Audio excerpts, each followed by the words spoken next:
Hello, it's Doug from Behind Closed Doors, and today I'm going to be looking at a video with a BBC journalist and Elon Musk called Elon Musk to BBC journalist, "You just lied." This looks very intriguing. I haven't watched the video. It's fresh out by the looks of it. It was uploaded an hour ago. So let's get into it. Content you don't like or hateful? What do you mean hateful thing? Yeah, I mean, just content that will solicit a reaction, something that may include something that is slightly racist or slightly sexist, those kinds of things. So you think if something is slightly sexist, it should be banned? No. Is that what you're saying? I assume they're talking about Twitter and posting hateful content online. And he just mentioned racism or sexism. I haven't really experienced much racism. I have experienced it, but not much of it. So it doesn't really affect my life. And I haven't seen other people be affected by racism. That's not to say that they aren't. It's just that that's not been my experience. With regards to sexism, it's everywhere. That I experience on a daily basis. So I can talk much more about sexism. For example, where I live in Northamptonshire, the Northamptonshire police are hugely sexist. They even promote it. I'll even put a picture here. They prioritise one sex over another.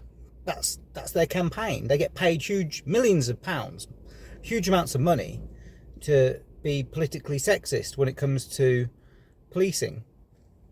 So I've experienced that non-stop, the sexism.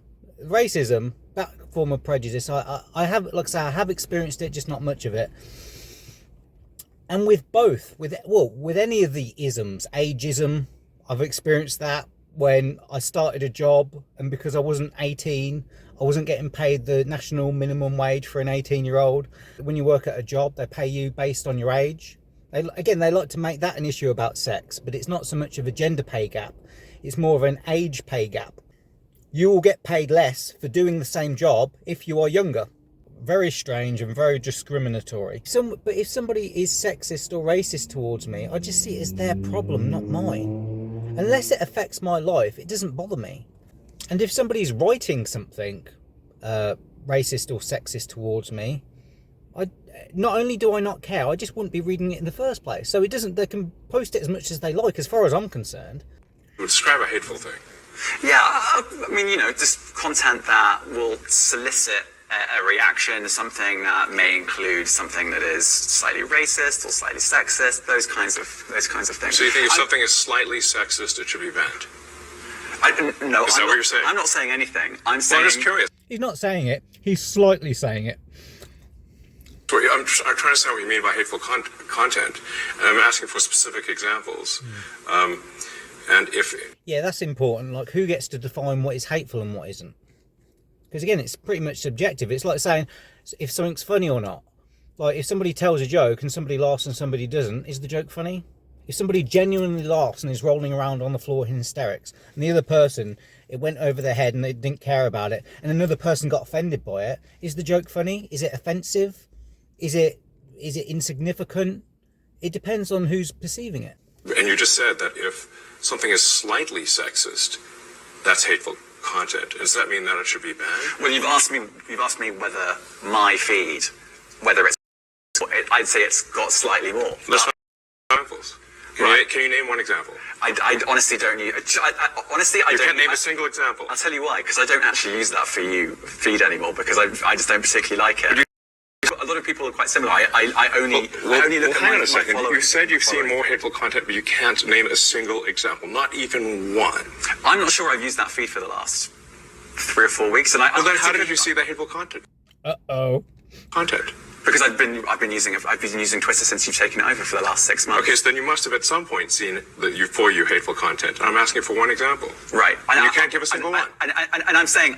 Then I say, sir, that you don't know what you're talking about. Really? Yes, because you can't give me a single example of hateful content, not even one tweet. And yet you claimed that the hateful content was high. Well... By your own definitions. It's a false. No, what I claimed... You just lied. What I claimed was there are many organisations that say that that kind of information is on the rise. Now, whether it has on my feed or not... I mean, right, and literally can't... Fucking hell, he's scrambling all over the place now, isn't he? And this is one of the beautiful... oh, shit, I just locked my car door. This is one of the beautiful things that I love about having curiosity over judgment. Because you see how Elon's doing it. He's not getting all judgmental and saying, oh, that's not... He's not defending it. He's just asking... He's using curiosity to extract the information to find out if it's true or not. And according to the guy's own subjective definitions, he can't provide any examples as to where it is true, according to himself, let alone objectively as a journalist.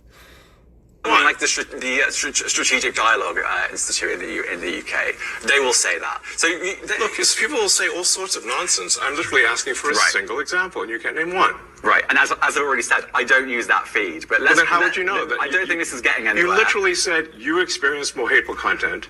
He's not getting anywhere because you got a fucking answer, mate. Then couldn't name a single example. Right, and as I said, that's absurd. I haven't actually looked at that feed. Then how would you know this hateful content? Because I'm saying that's what I saw a few weeks ago. I can't give you an exact example. Let's move on. We only have a certain amount of time.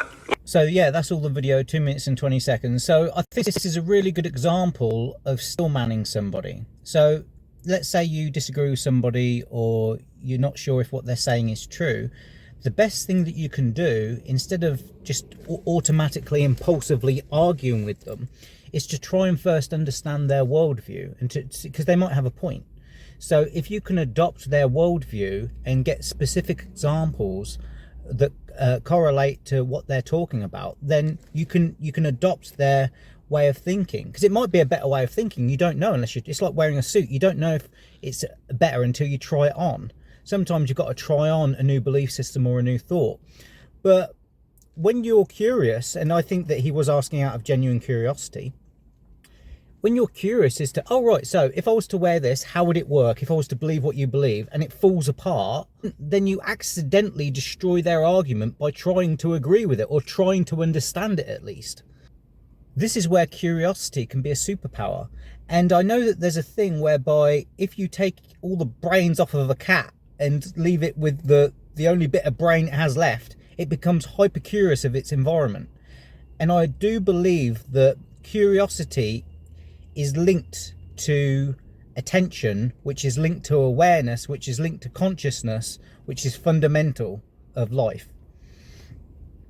So I think that curiosity is a superpower,